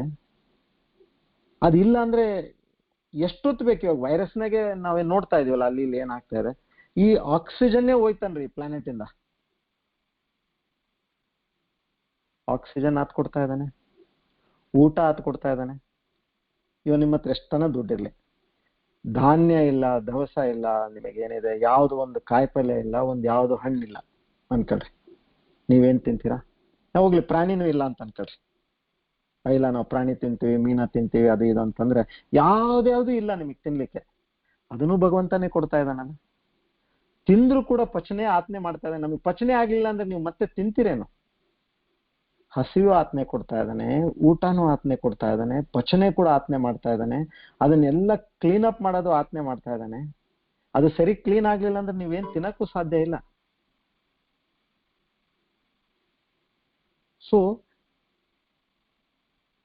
ಅದ್ ಪರಮಾತ್ಮ ಇದೆಲ್ಲ ಕೊಟ್ಟಿದ್ದಾನೆ, ಆತ ಏನೋ ಇದನ್ನ ಮಾಡಪ್ಪ ನೀನು, ಯಾವುದು ಇಚ್ಛೆ ಇಲ್ದಂಗ್ ಮಾಡು ಅಂತ ಹೇಳಿದಾನಂದ್ರೆ ನಮಗೆ ಅದು ಒಪ್ಪಿಗೆ ಆಗೋದಿಲ್ಲ. ಅದು ಇದೇನು ಇದೇಂಗ್ ಮಾಡ್ಲಿ ನಾನು? ಅರೆ ನೀನ್ ಯಾರಪ್ಪ, ನೀನ್ ಇಲ್ಲಿ ನೀನ್ ವಿಚಾರ ಮಾಡಲ್ಲ, ನೀನ್ ಯಾರನ್ನೋದು. ಸೊ ಇದು ಹೇಳಿ ನನಗೇನು ವಿಚಾರಗಳು ಬಂತು ಇವತ್ತು ಹೇಳ್ತೇನೆ ನೋಡ್ರಿ. ನನಗೆ ಹೊಸ್ತಾಗಿ ತಿಳಿದಿದ್ದು, ಇಲ್ಲಿ ನಮ್ಮ ಮೆದುಳಿನಲ್ಲಿ RAS ಅಂತ ಒಂದಿದೆ, ರೆಟಿಕ್ಯುಲರ್ ಆಕ್ಟಿವೇಟಿಂಗ್ ಸಿಸ್ಟಮ್ ಅಂತ ಹೇಳಿ. ಇದು ಪ್ರಾಯಶಃ ಭಗವಂತ ಅದನ್ನ ಮನಸ್ಸಿನಾಗ ಇಟ್ಕೊಂಡೆ ಹೇಳಿರ್ಬೋದು. ಇಷ್ಟೆಲ್ಲ ಟೆಕ್ನಿಕಲ್ ಆಗಿ ಹೇಳಿದ್ರೆ ಆಗೋದಿಲ್ಲ ಅಂತೇಳಿ ಅದನ್ನ ನೀನ್ ಯಾವುದು ಆಸೆ ಇಲ್ಲದೆ ನಿಂದ ಲಕ್ಷ್ಯ ನಿನ್ನ ಕೆಲಸದ ಮೇಲೆ ಇಟ್ಕೊಂಡು ನೀನು ಮಾಡಪ್ಪ ಕೆಲಸ ಅಂತ ಹೇಳಿದಾನಲ್ಲ. ಇದನ್ನ ನಾನು ಎಕ್ಸ್ಪ್ಲೈನ್ ಮಾಡಿ ನೋಡ್ತೀನಿ. ಇವಾಗ ನೀವೇ ವಿಚಾರ ಮಾಡ್ತೀರಾ, ಓಹೋ ಪರಮಾತ್ಮ ಇದನ್ನ ಆತಂಗ್ ಗೊತ್ತಲ್ಲ ಸೃಷ್ಟಿ ಹೇಗನ್ನೋದು, ನಮ್ಮ ದೇಹ ಸೃಷ್ಟಿ ಯಾವ ರೀತಿ ಮಾಡಿದಾನ ಆತಂಗ್ ಗೊತ್ತು. ಸೊ ಪ್ರಾಬಬಲಿ ಅದನ್ನ ಮನಸ್ಸಿನಾಗ ಇಟ್ಕೊಂಡು ನಮ್ಗೆ ಹೇಳಿರ್ಬೋದಂತೆ. ಇದು ಏನ್ ಮಾಡತ್ತಪ್ಪ ಇದು RAS? ಇದು ಒಂದು ನಮ್ಮ ಮೆದುಳಲ್ಲಿ ಹಿಂದ್ಗಡೆ ಬರುತ್ತೆ. ಇದು ಈ ಕುತ್ತಿಗೆ ಮತ್ತು ತಲೆ ಮಧ್ಯ ಕೆಳಗಿನ ಬ್ರೈನ್ ನ ಕೆಳಗಿನ ಭಾಗದಲ್ಲಿ ಇದು RAS ಅಂತ ಬರುತ್ತೆ, ರೆಟಿಕ್ಯುಲರ್ ಆಕ್ಟಿವೇಟಿಂಗ್ ಸಿಸ್ಟಮ್. ಇದನ್ನ ನೀವು ಗೂಗಲ್ ಅಲ್ಲಿ ನೋಡ್ಬೋದು, ಯೂಟ್ಯೂಬ್ ನಲ್ಲಿ ನೋಡ್ಬೋದು. ನಮ್ಮ ಒಂದು ಮೆದುಳು ಪ್ರತಿ ಕ್ಷಣಕ್ಕೆ 20 ಲಕ್ಷ ಬಿಟ್ಸ್ ಇಷ್ಟು ಮಾತ್ರ ನಾವು ಗ್ರಹಣೆ ಮಾಡ್ಲಿಕ್ಕೆ ನಮ್ಮಲ್ಲಿ ಶಕ್ತಿ ಇದೆ. 20 ಲಕ್ಷ ಬಿಟ್ಸ್ ಅದು. ಸೊ ಈ 20 ಲಕ್ಷ ಬಿಟ್ಸ್ ಏನಿದೆ ಅಂದ್ರೆ ನಮ್ಮ ಸುತ್ತಮುತ್ತ ಏನ್ ಇವಾಗ ಶಬ್ದ ಕೇಳಿಸ್ತಾ ಇದೀವಿ, ಇವಾಗ ನಾನು ಮಾತಾಡೋದು ನಿಮಗೆ ಕೇಳಿಸ್ತಾ ಇದೆ, ಇಲ್ಲ ಯಾವ್ದಾದ್ರು ರುಚಿ ನೋಡ್ತಾ ಇರ್ತೀರಿ, ಇಲ್ಲ ಯಾವುದೋ ಕಲರ್ ನೋಡ್ತಾ ಇರ್ತೀರಿ, ಇಲ್ಲ ಏನೋ ಒಂದು ವ್ಯಕ್ತಿನ ನೋಡ್ತಾ ಇರ್ತೀರಿ, ಇಲ್ಲ ವಸ್ತುನ ನೋಡ್ತಾ ಇರ್ತೀರಿ. ಇವೆಲ್ಲ ಏನು ನಮ್ಮ ಸುತ್ತಮುತ್ತ ಇದೆಯಲ್ಲ, ಇದಕ್ಕೆ ಪ್ರತಿ ಒಂದು ಕ್ಷಣಕ್ಕೆ 20 ಲಕ್ಷ ಕೆಪಾಸಿಟಿ ಇದ್ರೆ ಇದೆಲ್ಲ 20 ಲಕ್ಷನೇ ಇದರದ್ದು ಕೌಂಟ್ ಇದು. ಸೊ ಇದಕ್ಕಿಂತ ಜಾಸ್ತಿ ಬಂದ್ರೆ ಬ್ರೈನ್ ತಗೊಳ್ಳೋದಿಲ್ಲ, ಪ್ರೊಸೆಸ್ ಮಾಡಕ್ ಸಾಧ್ಯ ಇಲ್ಲ ಬ್ರೈನ್ಗೆ. ಇದು ಸೈನ್ಸ್ ಇದು. ಸೊ ಇಲ್ಲಿ ಈ RAS ಫಿಲ್ಟರ್ ಏನ್ ಮಾಡುತ್ತೆ, ಮತ್ತೆ ಯಾವ್ದನ್ನ ಗ್ರಹಣೆ ಮಾಡುತ್ತೆ? ಅದು ಗ್ರಹಣ ಮಾಡ್ಲಿಕ್ಕೆ ಏನು, ಸೊ ಯಾವ್ದು ಇಂಪಾರ್ಟೆಂಟ್ ಅಂತೀವೋ ಅದನ್ನ ಮಾತ್ರ ಇದು ಗ್ರಹಣ ಮಾಡುತ್ತೆ. ಸೊ ಯಾವ್ದು ಇಂಪಾರ್ಟೆಂಟ್ ಅಂತ ಯಾರು ಹೇಳ್ಬೇಕು ಇವಾಗ? ಅದು ಬ್ರೈನ್ಗೆ. ಸೊ ನಾವು ಯಾವುದ್ರ ಮೇಲೆ ಫೋಕಸ್ ಮಾಡ್ತೀವೋ ಅವಾಗೆ ಬ್ರೈನಿಗೆ ಗೊತ್ತು, ಓಹೋ ಇವ್ರಿಗೆ ಇದು ಬೇಕು ಅಂತೇಳಿ ಆ ಇನ್ಫಾರ್ಮೇಶನ್ ಮಾತ್ರ ನಿಮಗೆ ಕೊಡ್ತಾ ಇರುತ್ತೆ. ಇಲ್ಲಾಂದ್ರೆ ಬೇಕಾದಷ್ಟು ಇನ್ಫಾರ್ಮೇಶನ್ ಹೊರಗಡೆ ಇದೆ, ಅದೆಲ್ಲ ನಿಮಗೆ ಸಿಗೋದಿಲ್ಲ. ನಿಮಗೆ ಯಾವ್ದು ಪ್ರಬಲವಾಗಿ ಇಚ್ಛೆ ಇರುತ್ತೋ, ನೀವು ಯಾವ್ದ್ರ ಮೇಲೆ ಫೋಕಸ್ ಮಾಡ್ತಿರೋ ಅದು ಮಾತ್ರ ಕೊಡುತ್ತೆ. ಸೊ ಇಲ್ಲಿ ನೀವು ವಿಚಾರ ಮಾಡಿ, ನೀವು ಒಂದು ವೇಳೆ ಕೆಲಸ ಮಾಡ್ಬೇಕಾದ್ರೆ ನನಗೆ ಅದು ಸಿಗುತ್ತೋ ಇಲ್ಲಪ್ಪ, ಯಾಕಂದ್ರೆ ಮನಸ್ಸಿನಲ್ಲಿ ಇನ್ನೊಂದು ಮೆಮೊರಿ ಅಂತ ಒಂದೈತಲ್ಲ, ಇದು ಮನ ಬುದ್ಧಿ ಚಿತ್ತ ಅಹಂಕಾರ 4 ಇದಾವೆ. ಅದ್ರಲ್ಲಿ ಒಂದು ಮೆಮೊರಿನೂ ಒಂದೈತೆ. ಮೆಮೊರಿ ಎಕ್ಸ್ಪರ್ಟ್, ಅದು ಹಿಂದಿಂದೆಲ್ಲ ನಿಮಗೆ ಕಳಿಸೋದಕ್ಕೆ ಫುಲ್ ಸ್ಪೀಡಾಗಿ ಕಳಿಸ್ತಾ ಇರುತ್ತೆ ಇನ್ಫಾರ್ಮೇಶನ್. ಅವಾಗ ಹಂಗಾಯ್ತು, ಇವಾಗ ಹಿಂಗಾಯ್ತು, ಹಿಂಗಾಗಿತ್ತು, ಹಂಗಾಗ್ಬೇಕು, ಇದೆಲ್ಲ ಕಳಿಸೋದು. ಇಮ್ಯಾಜಿನೇಷನ್ ಪವರ್ ಕೂಡ ನಮ್ಮಲ್ಲಿ ಪ್ರಬಲವಾಗಿದೆ. ನಾಳೆ ಈ ರೀತಿ ಆಗುತ್ತೆ, ಆ ರೀತಿ ಆಗುತ್ತೆ, ನಾನು ಇದೆಲ್ಲ ಪ್ರಾಜೆಕ್ಟ್ ಮಾಡ್ಬಿಟ್ರೆ ನನಗೆ ಹಿಂಗಾಗುತ್ತೆ, ನನಗಿಷ್ಟು ಬೋನಸ್ ಸಿಗುತ್ತೆ, ಇದರಿಂದ ನಾನು ಹಿಂಗ ತಗೋಬಹುದು, ಅದನ್ನ ತಗೋಬಹುದು, ಏನೆಲ್ಲ ವಿಚಾರ. ಇಮ್ಯಾಜಿನೇಷನ್ ಅಂಡ್ ಮೆಮೊರಿ ಸ್ಟ್ರಾಂಗ್ ಇದೆ ನಮ್ಮ ಮನಸ್ಸಿನಲ್ಲಿ.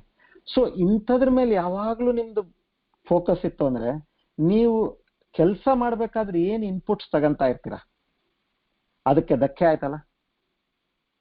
ಆ ಇನ್ಪುಟ್ಗೆ ಧಕ್ಕೆ ಆಯ್ತು ಅಂದ್ರೆ ನಿಮ್ದು ಔಟ್ಪುಟ್ಗೂ ಧಕ್ಕೆ ಆಯ್ತು.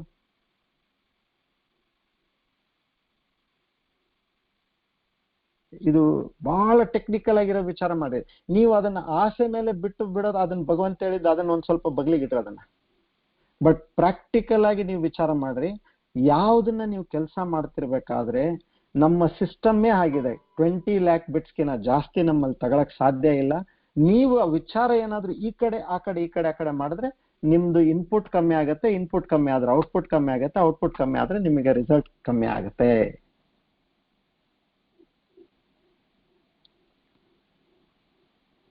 So be in the present. Be in the present ಅಂದ್ರೆ ಏನಾಯ್ತು, ಇದು ಒಂದು ಬಹಳ ದೊಡ್ಡ ವಿಚಾರ ಇದು. ಮತ್ತೆ being in the present moment ಅಲ್ಲಿ, ಇಲ್ಲಿ ಇವತ್ತಿಂದು spiritually most influential person in the world Eckhart Tolle ಅಂತೇಳಿ. Is a German born actually, ಇವಾಗ ಈಸ್ ನಾವ್ ಇನ್ ಕೆನಡಾ. 2008 ಅಲ್ಲಿ ನ್ಯೂಯಾರ್ಕ್ ಟೈಮ್ಸ್ ಅಲ್ಲಿ they proclaimed him as the most popular spiritual author ಅಂತ ಹೇಳಿ. He has written a book the power of ನಾವ್. ನಾವ್ ಅಂದ್ರೇನು, ಇವಾಗಿನ ಪ್ರೆಸೆಂಟ್ ಮೂಮೆಂಟ್ ಇದ್ರದ್ದು ಎಷ್ಟು ಶಕ್ತಿ ಇದೆ ಅನ್ನೋದನ್ನ ಅವರು ಬುಕ್ ಬರೆದಿದ್ರು ಅವಾಗ 2008 ಅಲ್ಲಿ. ಇದ್ರಲ್ಲಿ ಅದೇ ಎಕ್ಸ್ಪ್ಲೇನ್ ಮಾಡಿದ್ದಾರೆ. ಇವಾಗ ಆ ಥಿಯರಿನೂ ಇವ್ರದನ್ನ ರಿಲೇಟ್ ಮಾಡಿದ್ರೆ ಇಟ್ ಇಸ್ 100% ರೈಟ್. ನೀವು ಇನ್ಪುಟ್ ಕಮ್ಮಿ ಮಾಡಿದ್ರೆ ಔಟ್ಪುಟ್ ಡೆಫಿನೆಟ್ಲಿ ಕಮ್ಮಿ ಆಗುತ್ತೆ, ರಿಸಲ್ಟು ಅಷ್ಟೇ ಅದ್ರ ತಕ್ಕಂತಾನೆ ಕಮ್ಮಿ ಆಗುತ್ತೆ. ಅಂಡ್ ಇದೇ ವ್ಯಕ್ತಿಗೆ ಎಕಾರ್ಟ್ ಟೋಲ್ಗೆ 2011 ನಲ್ಲಿ ವ್ಯಾಟ್ಕಿನ್ಸ್ ರಿವ್ಯೂನವರು they named him as the most spiritually influential person in the world. ಇವರು ಮತ್ತೆ ಏನು, ಎಲ್ಲ ನಮ್ಮ ವೇದಗಳನ್ನ ಓದ್ದವ್ರೆ ಇವರು ಎಸ್ಪೆಷಲಿ ಕರ್ಮಯೋಗನ ಸ್ಪೆಷಲೈಸ್ ಮಾಡಿದಾರೆ ಇವರು. ಮತ್ತೆ ಇವ್ರೊಬ್ಬರೇ ಅಲ್ಲ, ಇನ್ನೊಂದು ಪುಸ್ತಕ ಡೇನಿಯಲ್ ಗೋಲ್ಮೆನ್ ಅಂತೇಳಿ ಎಮೋಷನಲ್ ಇಂಟೆಲಿಜೆನ್ಸ್ ಇವ್ರು ಬರೆದಿದ್ದು. Most influential business management books 25 of one of the 25 most influential business management books ಇದು ಟೈಮ್ ಮ್ಯಾಗಝಿನ್ ಪ್ರಕಾರ ಹೇಳಿದ್ದು. ಯಾವಾಗ 93 ಅಲ್ಲಿ.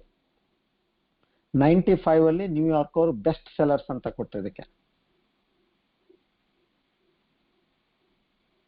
ಎಲ್ಲಿಂದ ಬಂದು ಇವ್ರಿಗೆಲ್ಲ ಡ್ಯಾನಿಯಲ್ ಗೋಲ್ಡ್ಮನ್ ಅಬೌಟ್ ಕರ್ಮಯೋಗ ಇವರು ತಿಳ್ಕೊಂಡು ಮಾಡಿರೋದು. ಇವಾಗ ನಮಗೆ ಇಲ್ಲಿ ಕೃಷ್ಣ ಪರಮಾತ್ಮ ಹೇಳಿದ ಕರ್ಮಯೋಗನ ಇವರು ಅದ್ರ ಏನ್ ಫಾರ್ಚೂನ್ ಮಾಡ್ಬಿಟ್ಟಿದ್ದಾರೆ ಇವರು.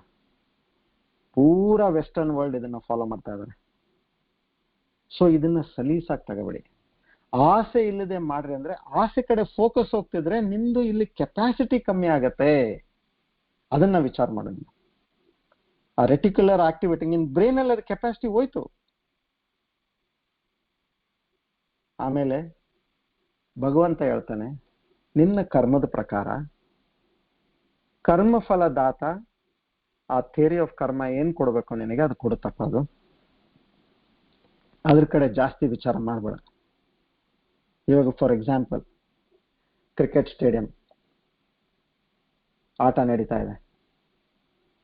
ಬ್ಯಾಟ್ಸ್ಮನ್ ಇದ್ದಾನೆ, ಬೌಲರ್ ಇದ್ದಾನೆ. ಒಂದ್ ಕಡೆಯಿಂದ ಬೌಲರ್ ಜೋರಾಗಿ ಫೋಕಸ್ನಾಗೆ ಬಾಲ್ ಹಾಕ್ತಾನೆ. ಇನ್ನ ಬ್ಯಾಟ್ಸ್ಮನ್ ರೆಡಿ ಇದ್ದಾನೆ ಹೊಡಿಬೇಕಂತೇಳಿ. ಇವಾಗ ಇಬ್ಬರು ಮನಸ್ಸಲ್ಲಿ ಏನಿದೆ? ಬೌಲರ್ ಮನಸ್ಸಲ್ಲಿ ಹೇಗಾದ್ರೂ ಮಾಡಿ ನಾನು ವಿಕೆಟ್ ತಗೋಬೇಕು, ಕ್ಲೀನ್ ಬೋಲ್ಡ್ ಆಗ್ಲಿ, ರನ್ಔಟ್ ಆಗ್ಲಿ, ಕ್ಯಾಚ್ ಆಗ್ಲಿ, ಏನನ್ನಾಗ್ಲಿ ಇವ್ನ ಹೇಗಾದ್ರೂ ಮಾಡಿ ನಾನು ಔಟ್ ಮಾಡ್ಬೇಕು ಅಂತ ಬೌಲರ್ ಮನಸ್ಸಿನಾಗಿದೆ. ಬ್ಯಾಟ್ಸ್ಮನ್ ಮನಸ್ಸಲ್ಲಿ ನಾನೊಂದು 4 ಅನ್ನ ಹೊಡಿಬೇಕು, ಇಲ್ಲ 6 ಅನ್ನ ಹೊಡಿಬೇಕಂತ ಇರುತ್ತೆ. ರನ್ ಮಾಡ್ಬೇಕು ಒಟ್ಟು ನಾನು. ಇಬ್ಬರಿಗೂ ಆಸೆ ಇದೆಯಲ್ಲ. ಇವಾಗ ಇಲ್ಲಿ ಆಸೆ ಬಂದ ತಕ್ಷಣ ಏನಾಗುತ್ತೆ ಅಂದ್ರೆ ಅಲ್ಲಿಗೆ ನಿಂದ್ರದಿಲ್ಲ, ಅದು ನೆಕ್ಸ್ಟ್ ಲೆವೆಲ್ಗೆ ಹೋಗುತ್ತೆ. ಅದು ಅಂದ್ರೆ ನಾನು ಮತ್ತೆ ಬೌಲರ್ ಅನ್ಕೋಬಹುದು, ನಾನು ಹ್ಯಾಟ್ರಿಕ್ ಮಾಡ್ಬೋದಾ, ಮತ್ತೆ ಈ ನೆಕ್ಸ್ಟ್ ಯಾರು ಬರ್ತಾರೆ, ಇದು ಮನಸ್ಸೇನೈತೆ ಡೈವರ್ಷನ್ ಹೋಯ್ತು. ಇವನು ಬ್ಯಾಟ್ಸ್ಮನ್ ನಂದು 50 ರನ್ಸ್ ಯಾವಾಗ ಆಗುತ್ತೆ, ಅದಾದ್ಮೇಲೆ ನಂದು ಎಷ್ಟು 50ಗಳು ಆಗ್ತವೆ, ಮತ್ತೆ 100 ಯಾವಾಗ ಆಗುತ್ತೆ, ಚಾನ್ಸ್ ಐತಾ ನನಗೆ, ಮತ್ತೆ ಈ ತರ 100 ಆದ್ರೆ ಮತ್ತೆ ನನಗೆ ನೆಕ್ಸ್ಟ್ ಟೆಸ್ಟ್ ಮ್ಯಾಚ್ ಎಲ್ಲೇ ನನಗೆ 2020 ಎಲ್ಲಿಗೆ ಹೋಗಕ್ ಚಾನ್ಸ್ ಐತೆ, ಮತ್ತೆ ನನಗೆ ಯಾವ ಟೀಮ್ನವ್ರು ನನಗೆ ಪರ್ಚೇಸ್ ಮಾಡ್ಬೋದು, ಅವ್ರು ಹಿಂಗೆ ಮಾಡಿದ್ರೆ ಮತ್ತೆ ನಾನು ಅದು ತಗೋಬೋದಲ್ಲ, ಇದು ಮನಸ್ಸು ಗೊತ್ತಲ್ಲ ಹೇಗೆ ಹೋಗುತ್ತೆ ನಾನು. So be in the moment, the power of ನಾವ್. ಸೊ ಈ 2 ಪ್ರಿನ್ಸಿಪಲ್ ಅಪ್ಲೈ ಮಾಡಿ ನೋಡ್ರಿ, ಕೃಷ್ಣ ಪರಮಾತ್ಮ ಹೇಳಿದ್ದು 100ಕ್ಕೂ 100 ಸತ್ಯ. ಯಾಕಂದ್ರೆ ನನಗೂ ಇದೇ ವಿಚಾರ ಇತ್ತು, ಇದು ಹೆಂಗ್ ಹೇಳ್ಬೇಕಪ್ಪ ಇದನ್ನ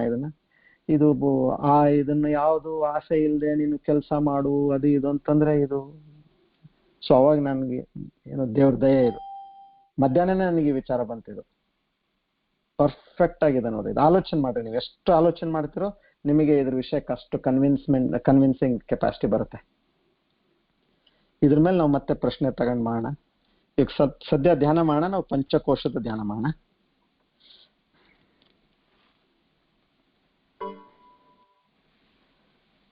ಇದನ್ನ ಮತ್ತೆ ಬಾಕಿದ್ ನಾನು ಎಷ್ಟು ಸಾಧ್ಯ ನಾಳೆ ಎಕ್ಸ್ಪ್ಲೈನ್ ಮಾಡ್ತೇನೆ. ಇದು 47ನೇ ಶ್ಲೋಕ. ಕರ್ಮಣ್ಯವಾಧಿಕಾರಸ್ತೆ.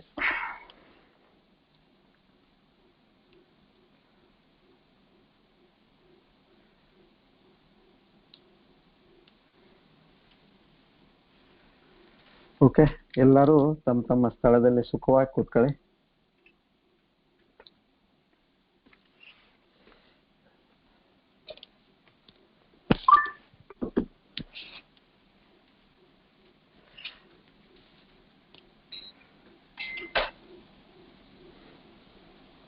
ನಿಮ್ಮ ಬೆನ್ನು ಮಾತ್ರ ಸ್ಟ್ರೇಟ್ ಆಗಿರ್ಲಿ, ಅದೊಂದು ಸ್ವಲ್ಪ ಗಮನ ಕೊಡಿ.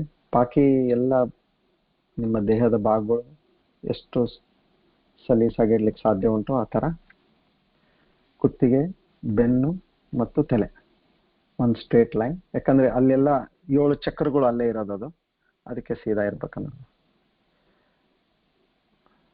ಮುಖದಲ್ಲಿ ಸ್ವಲ್ಪ ಶಾಂತತೆ ಮತ್ತು ನಗು ಇರಲಿ. ಕಣ್ಣಿನ ರೆಪ್ಪೆಗಳು 2 ಹೂವಿನ ದಳಗಳು ಒಂದರ ಮೇಲೊಂದು ಕೂತ್ರೆ ಹೇಗಿರುತ್ತೋ ಹಾಗೆ ಕಣ್ಣುಗಳು ಶಾಂತವಾಗಿ ಮುಚ್ಚಿ.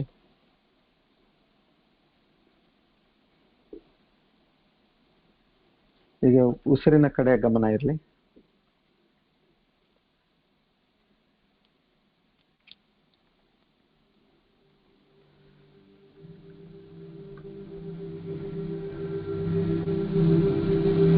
ಉಸಿರು ಒಳಗೆ ಮತ್ತು ಹೊರಗೆ ಹೋಗೋದು ನಿಮಗೆ ಅನುಭವ ಆಗ್ತಾ ಇದೆ.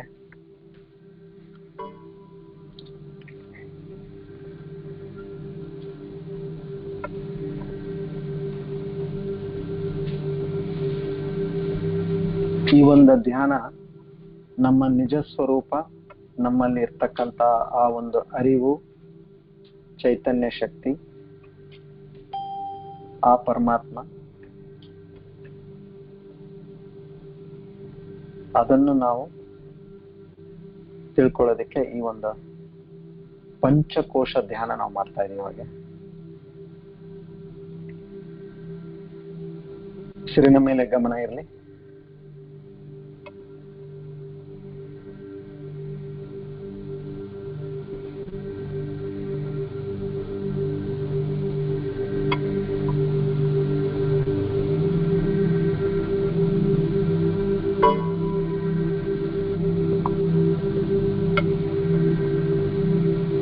ಸ್ವಲ್ಪ ನಿಮ್ಮ ಮುಷ್ಟಿಯನ್ನು ಒತ್ತಿ ಮತ್ತೆ ಸಡಲ್ ಮಾಡಿ ನಿಮ್ಮ ಕೈಯನ್ನ. ಇದರ ಅನುಭವ ನಿಮಗೆ ಸ್ಪಷ್ಟ ಆಯ್ತು. ಇದು ನನ್ನ ದೇಹ.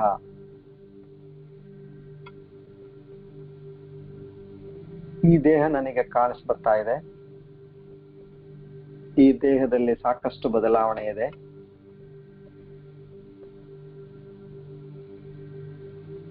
ನಾನು ನೋಡುವಂತವನು, ಈ ದೇಹ ನೋಡಿದ್ದು. ನಾನು ದೃಷ್ಟ, ಇದು ದೃಶ್ಯ. ದೇಹ ದೃಶ್ಯ. ಅಲ್ಲಿ ಲೇಬಲ್ ಮಾಡಿ ಅನ್ನಮಯ ಕೋಶ, ಇದು ನಾನಲ್ಲ. ಹಾಗಾದ್ರೆ ನಾನು ನನ್ನಲ್ಲಿರ್ತಕ್ಕಂಥ ಪ್ರಾಣಶಕ್ತಿನ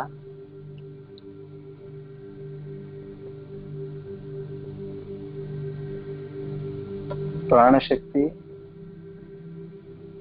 ಉಸಿರನ್ನ ತಗೊಳ್ಳೋದು ಬಿಡೋದು, ನಮ್ಮಲ್ಲಿ ಹಸಿವು, ಪಚನೆ, ದೇಹದ ಶುದ್ಧೀಕರಣ, ಇದೆಲ್ಲ ಮಾಡ್ತಕ್ಕಂಥದ್ದು.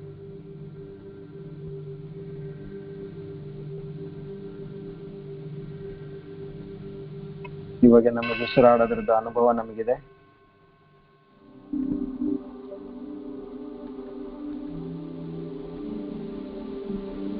ಒಂದು ಸರ್ತಿ ನನಗೆ ಜಾಸ್ತಿ ಹಸಿವು ಆಗತ್ತೆ, ಒಂದೊಂದು ಸರ್ತಿ ಹಸಿವು ಆಗೋದಿಲ್ಲ. ಕೆಲವೊಮ್ಮೆ ನನಗೆ ಜೋರಾಗಿ ಉಸಿರಾಡೋದು ಬರುತ್ತೆ. ಈಗ ಸದ್ಯ ನಾನು ಶಾಂತವಾಗಿ ನಿಧಾನಕ್ಕೆ ಉಸಿರಾಡ್ತಾ ಇದ್ದೀನಿ. ಇದರೆಲ್ಲ ಪರಿಚಯ ನನಗೆ ಉಂಟು. ಇದು ನನಗೆ ಸರಿಯಾಗಿ ಕಂಡು ಬರ್ತಾ ಇದೆ.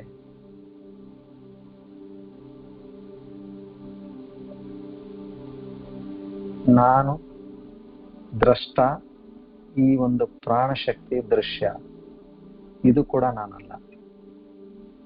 ಯಾಕೆ ನನಗೆ ಕಂಡು ಬರ್ತಾ ಇದೆ? ಮತ್ತೆ ಆಳವಾಗಿ ಹೋಗೋಣ.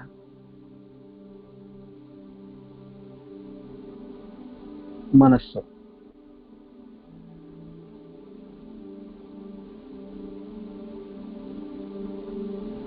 ಈ ಸಮಯದಲ್ಲಿ ನನ್ನ ಮನಸ್ಸಿನಲ್ಲಿ ಜಾಸ್ತಿ ವಿಚಾರಗಳಿಲ್ಲ.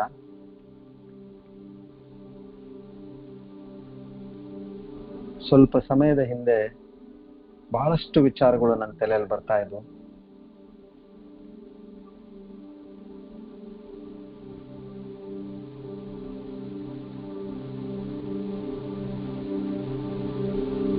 ದುಃಖದ ವಿಚಾರಗಳು, ಸುಖದ ವಿಚಾರಗಳು, ಭಾವನೆಗಳು, ಇದೆಲ್ಲ ನನಗೆ ಕಂಡು ಬರ್ತಾ ಇತ್ತು. ಸೊ ಮನಸ್ಸು ದೃಶ್ಯ, ನಾನು ದ್ರಷ್ಟ. ಈ ಮನಸ್ಸು ಕೂಡ ನಾನಲ್ಲ.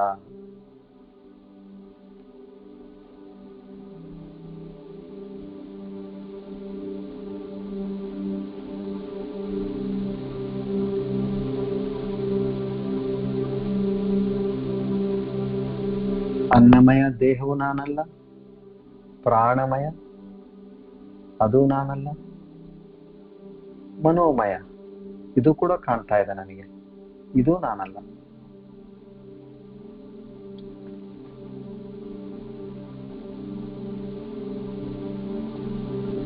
ಮತ್ತೆ ನಾನು ಬುದ್ಧಿನ,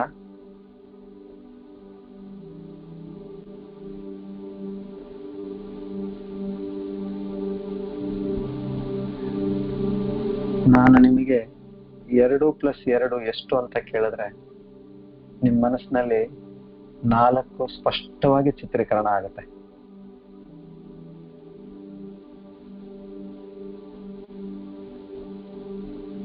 5x5 ಅಂತ ಕೇಳಿದ್ರೆ 25 ಅಂತ ಸ್ಪಷ್ಟವಾಗಿ ಚಿತ್ರೀಕರಣ ಆಗುತ್ತೆ.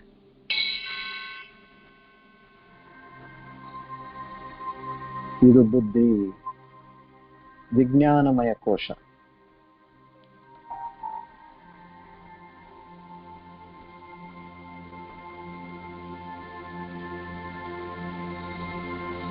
ನಾನು what is the definition of mass ಅಂತ ಕೇಳಿದ್ರೆ ನನಗೆ ಗೊತ್ತಿಲ್ಲ ಅಂತ ವಿಷಯ ತಿಳಿಯುತ್ತೆ.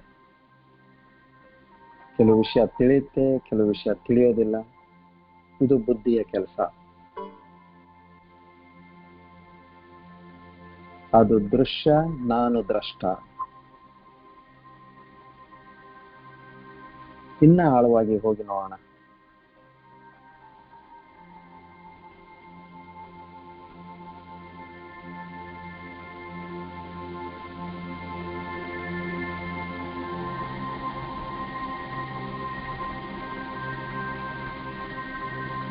ಶೂನ್ಯತೆಯ ಅನುಭವ ನನಗೆ ಆಗ್ತಾ ಇದೆ ಇವಾಗ. ಯಾವುದೇ ತರದ ವಿಚಾರವಿಲ್ಲದ ಶಾಂತ ಶೂನ್ಯತೆ.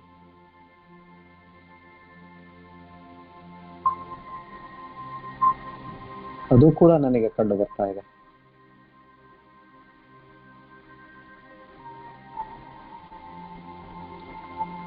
ಮತ್ತೆ ನನ್ನ ನಿಜ ಸ್ವರೂಪ ಏನು?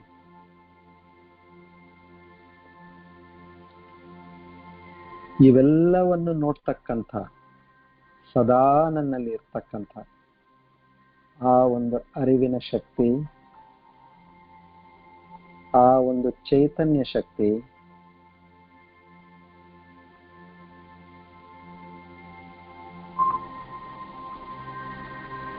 ಆ ಒಂದು ಚೇತನಾ ಶಕ್ತಿ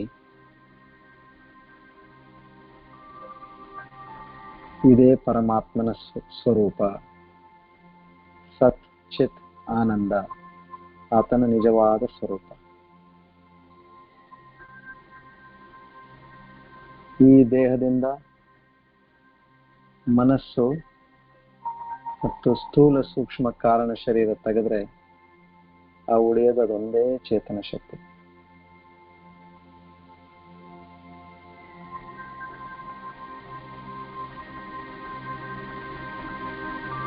ಅದು ನನ್ನ ನಿಜ ಸ್ವರೂಪ.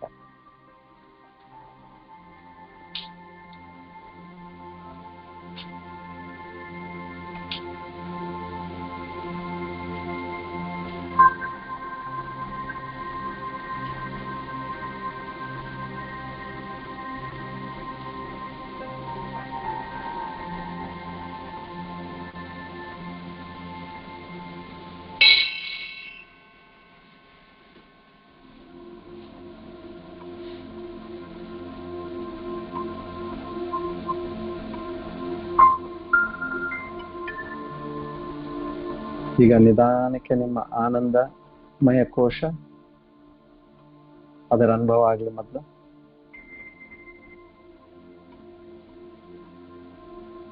ಈಗ ನೀವು ಸಾಕ್ಷಿ ಭಾವದಿಂದ ಆನಂದಮಯ ಕೋಶ ನೋಡ್ತಾ ಇದ್ದೀರಿ. ಈಗ ನಿಮ್ಮ ಬುದ್ಧಿಯನ್ನು ನೋಡ್ತಾ ಇದ್ದೀರಿ.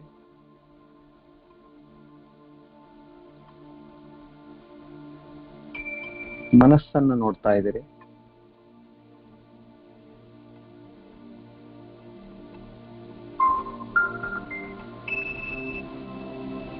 ನಿಮ್ಮ ಪ್ರಾಣವನ್ನು ನೋಡ್ತಾ ಇದ್ದೀರಿ.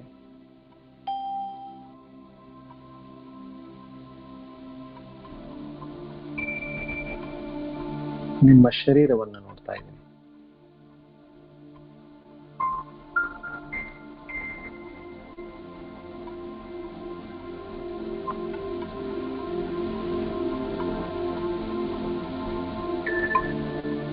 ನಿಧಾನಕ್ಕೆ ಅಂಗೈಯನ್ನು ಉಜ್ಜಿ ಕಣ್ಣಿನ ಮೇಲೆ ಇಟ್ಟು ನಿಧಾನಕ್ಕೆ ಕಣ್ ತೆಗೆಯಿರಿ.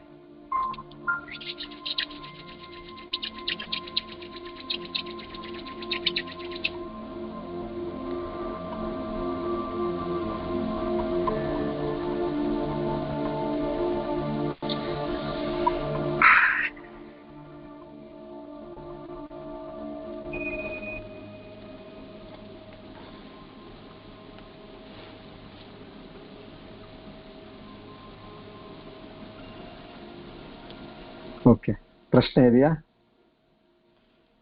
Q&A ಆನ್ ಮಾಡ್ತೀನಿ ನಾನು.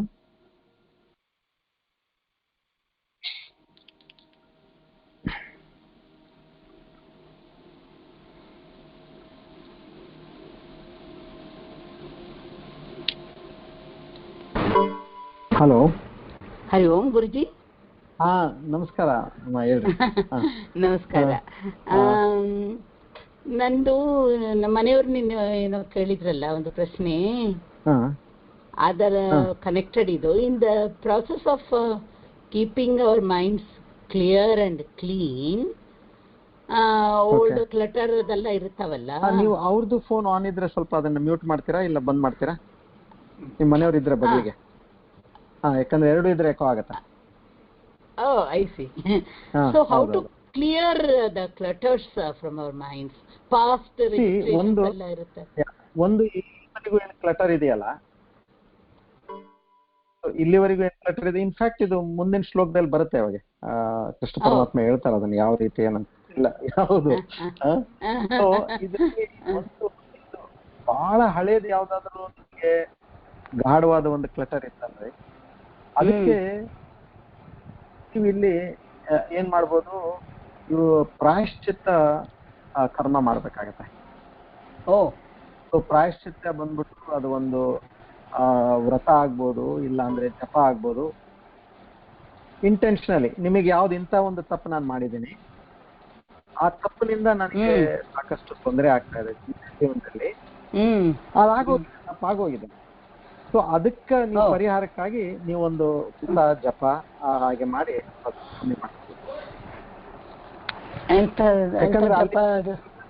ಒಳ್ಳೆ ಕೆಲಸ ನೀವೇನ್ ಮಾಡ್ತಾ ಇದ್ರೆ ಅದ್ರ ಆ ಒಂದು ಒಳ್ಳೆ ಕೆಲಸದ ಪುಣ್ಯ ಈ ಒಂದು ನೀವು ಈ ಒಂದು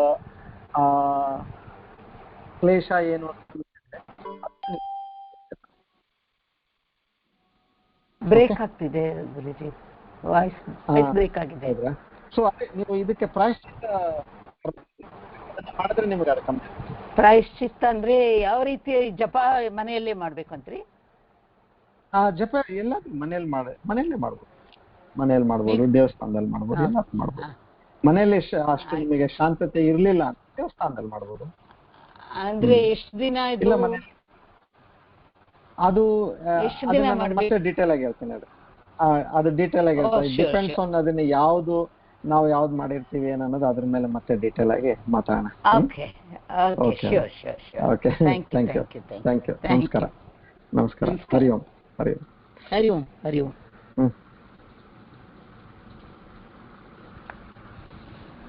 ಮತ್ತೆ ಯಾರ್ದಾದ್ರು ಪ್ರಶ್ನೆ ಇದೆಯಾ?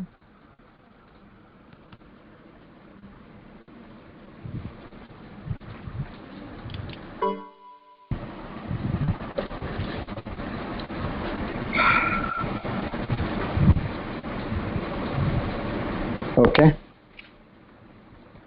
ಸೊ ಹಾಗಾದ್ರೆ ಇಲ್ಲಿಗೆ ಮುಗಿಸೋಣವಾ?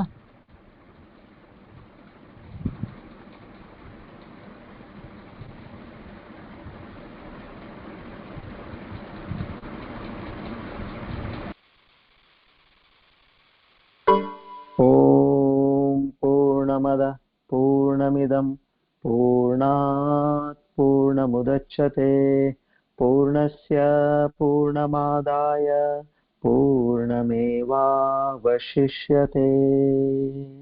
ಓಂ ಶಾಂತಿ ಶಾಂತಿ ಶಾಂತಿ. ಹರಿ ಓಂ ತತ್ಸತ್. ಶ್ರೀ ಚಿನ್ಮಯ ಸದ್ಗುರವೇ ನಮಃ. ಶ್ರೀಕೃಷ್ಣಾರ್ಪಣಮಸ್ತು.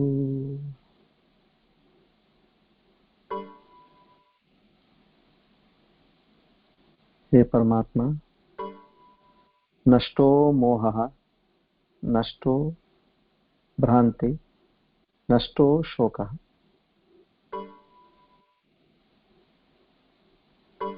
ನಮಗೆ ಜ್ಞಾನ ಪ್ರದಾನ ಮಾಡಿ ಅದು ನಮ್ಮಲ್ಲಿ ಸಂಪೂರ್ಣವಾಗಿ ಅರಿವು ಬರಲಿ ಅಂತೇಳಿ ನಿನ್ನಲ್ಲಿ ಪ್ರಾರ್ಥಿಸುತ್ತೇವೆ. ಸಕಲ ಗುರು ಪರಂಪರಕ್ಕೆ ನಮ್ಮ ಸಾಷ್ಟಾಂಗ ನಮಸ್ಕಾರಗಳು, ಧನ್ಯವಾದಗಳು. ಓಂ ತತ್ಸತ್. ಎಲ್ಲರಿಗೂ ಹರಿ ಓಂ.